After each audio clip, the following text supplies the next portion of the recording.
হাসান ভাই একটা জাগরণী বলেন। আমি তো আর জাগরণী শিল্পী না, তবে কিছু জাগরণী জানা আছে, বলি। শাইখ বদরুদ্দোজা নাদভী পৃষ্টি বাংলা আলোচনা করতেন, পশ্চিম বাংলার, তেনার কিছু বলি, খুব সুন্দর জাগরণীটা। এই সে কোরআন দুনিয়ার চোখে জ্বেলেছে জ্ঞানের আলো, হতভাগা তুমি কোরআনের নীতি তোমাকে লাগেনি ভালো। মুক্তা ফেলিয়া দস্তা কুড়ালে অনেক কাঁদিবে পরে, মুক্তার চেয়ে অনেক বেশি দামি কোরআন রেখেছো নিজ ঘরে। তবু কত গো হতভাগা কিবা খুঁজেছো বাতিলের ওই দারে দারে।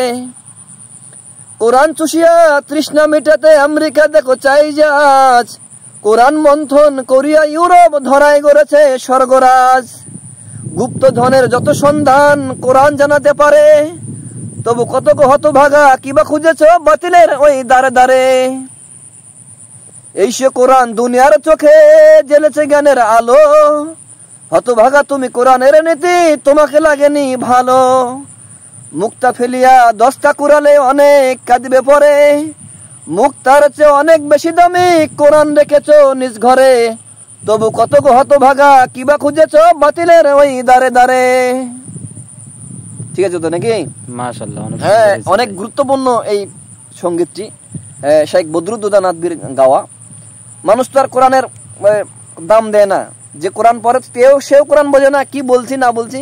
কোরআন পড়েও আমল করে না, হেফজ করেও আমল করে না। কোরআন দূরকে বাদ, দুনিয়াবি যে উপায় উপকরণ রয়েছে, দু চোখ দিয়ে যা দেখা যায় তা ধরার জন্য আমরা ব্যস্ত।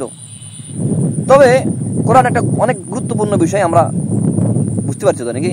আসসালামু আলাইকুম রাহমাতুল্লাহ। ঠিক আছে, জাযাকাল্লাহু খায়রান।